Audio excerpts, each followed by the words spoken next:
If you follow me on Instagram, you no doubt have seen this truck a couple times. I've been experimenting on it with a technique I'll be showing you today. Normally I don't like showing off the end result at the beginning of a video, but it's sort of difficult to explain what I'll be doing in this video with just words when a simple image explains it so much better.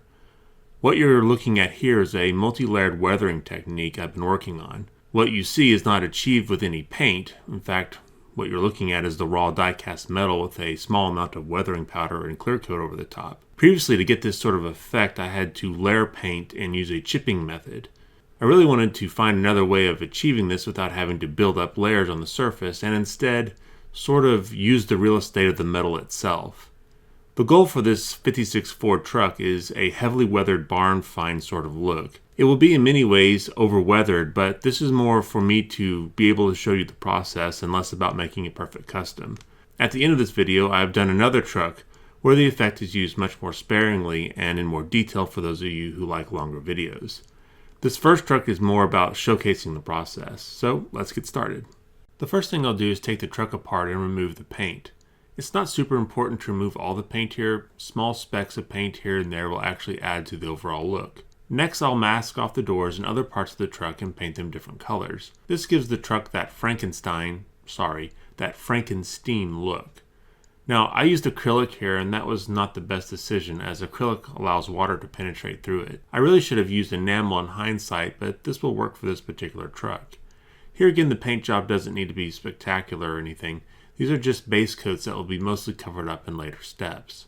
Once the paint dries, I'll start going over the body of the truck with my Dremel and a spherical burr tool. This will give the body a dented look where I apply it. I want to do this in patches as a way of adding contrast to the surface. I'll also need to use it in areas that I painted that I also want to have the effect applied. As I said before, the effect is not done with paint, instead it's done by etching the surface. To etch the surface, I need to make some ferric chloride. Now you can just buy this if you like. It's used to etch printed circuits, knives, and all sorts of things. But I'm going to make it as it may not be available to everyone, and it's super easy to make. You'll start with a glass container. Here I'm using a mason jar. To the glass container, you'll drop in some steel wool. To the steel wool, you'll add about 2 cups of water.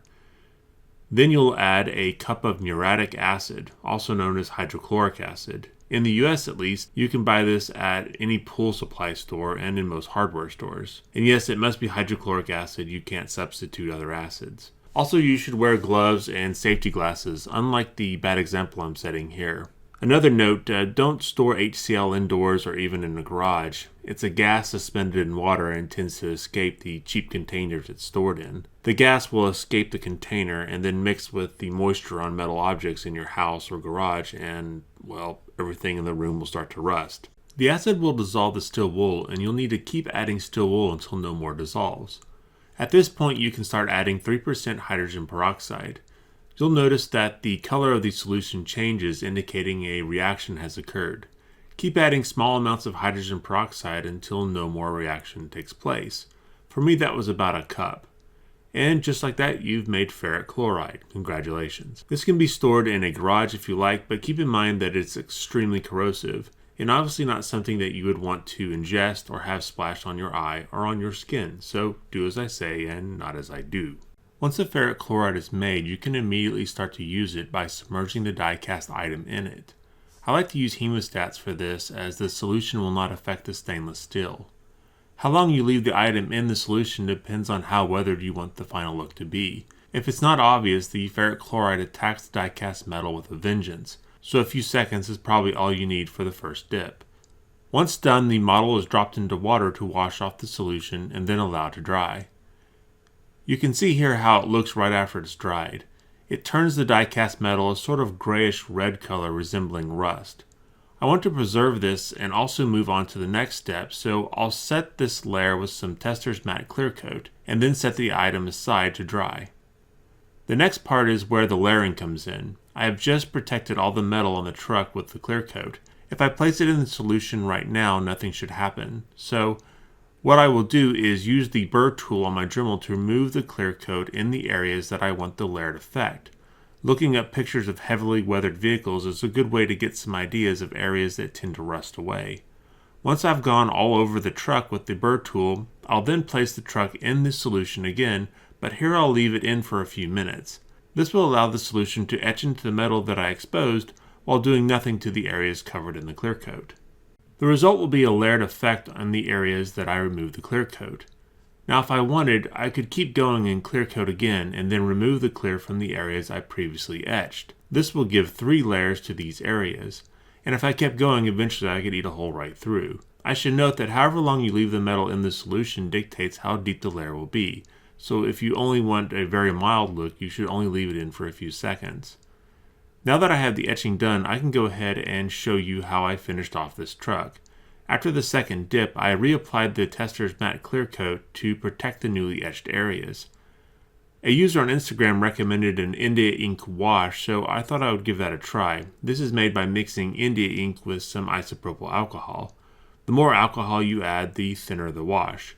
I made some of this up and then applied it all over the body of the truck. After that dried, I started going over everything with weathering powders. The ferric chloride leaves a nice rust look, but I can add a little more contrast with a lighter colored orange rust.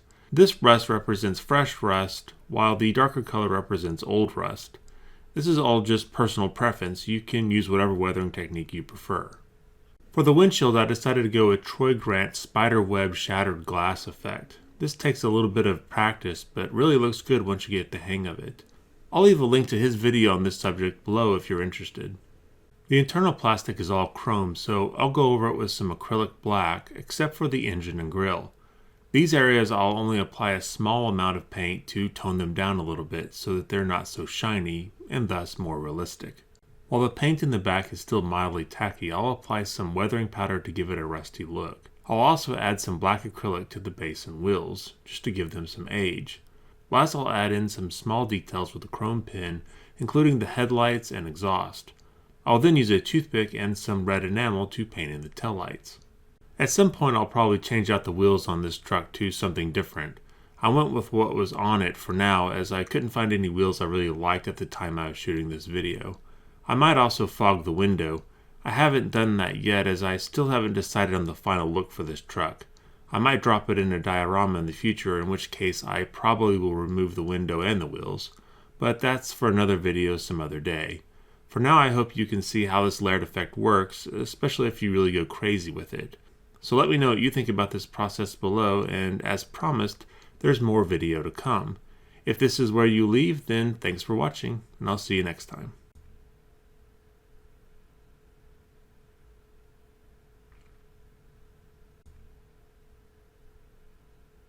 Well, hopefully some of you are still here. For the Ford, I went crazy as I wanted to make it easy to show how the effect works in a video. For this Nissan, I plan to tone it down quite a bit and show you how this works without removing all the paint. This can allow you to produce weathered vehicles that still sport the original tampos and paint jobs. For this half of the video, I'll leave in more material than I did before, but I don't plan to talk over all that material, so I'll drop in and out and explain things when I feel it's important. Consider this a bit more relaxed and laid-back video production. So just like the Ford, I'll start by taking the Nissan apart. Instead of removing the paint like before, I'll just use the paint until applied. Now here the paint is a bit thick, so when I remove it with the Dremel, this really makes a first layer.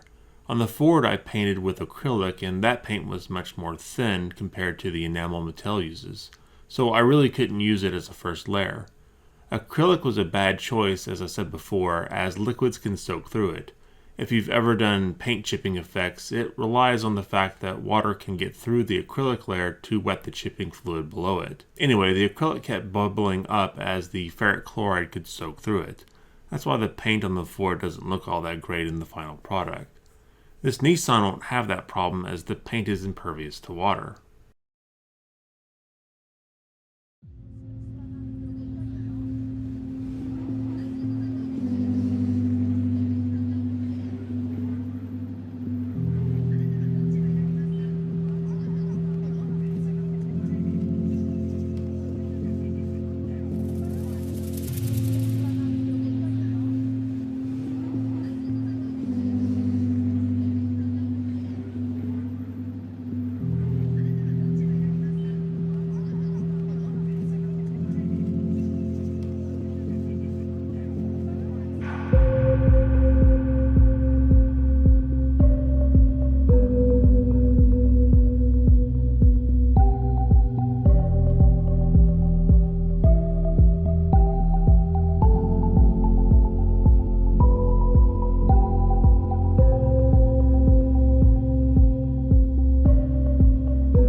So at this point I've done pretty much everything to this truck that I did to the Ford.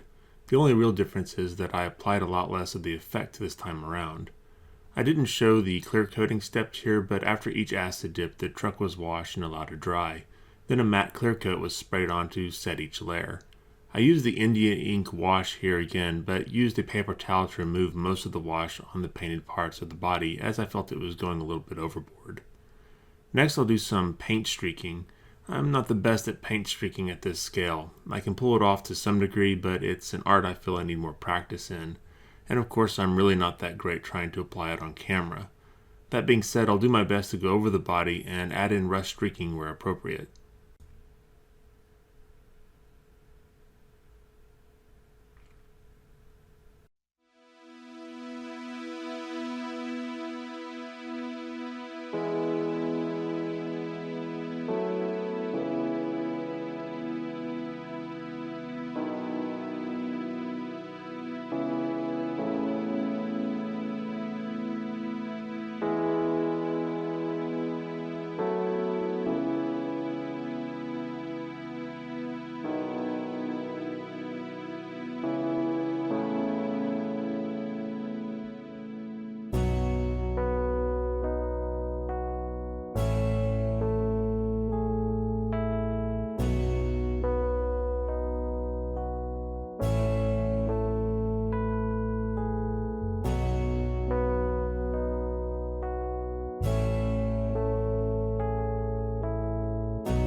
So the last step is to apply some weathering powder to the bed.